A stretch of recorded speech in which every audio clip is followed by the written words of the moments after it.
তাকে দিয়ে সাসপেন্ড করেছে।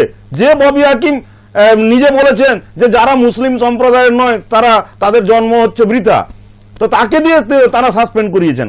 কই কোন হিন্দু মুক্ত হয়ে তারকে সাসপেন্ড করানোর সাহস দেখাতে পারেনি। তার মানে তৃণমূল কংগ্রেসের যে হিন্দু বিদ্বেষী মনোভাব, মুসলিম তোষণ মনোভাব, সেটাই কোনো পরিবর্তন হয়নি।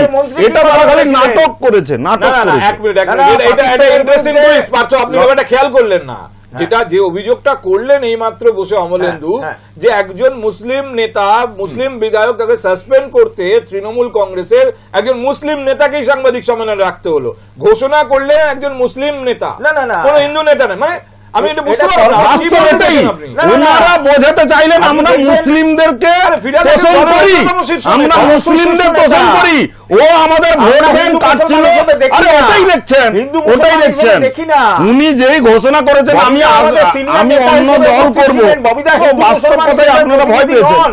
ববিদা কোন হিন্দু মুসলমানের প্রতিনিধি নন। যে বলেছেন, যে মেয়র বলেছেন যে সিনিয়র নেতা হিসেবে, আরে সিনিয়র নেতা আপনাদের এরকমই তো নেতা সিনিয়র হয়। প্রতিনিধি হিসেবে যে বলেছে যে বিশেষ সম্প্রদায়ের জন্ম ছাড়া অন্য ধর্মের জন্ম হওয়া মানুষরা জন্মবৃথা, আপনারা কি বলেছিলেন? যে বলেছে তারা তো আপনাদের নেতা হবেই।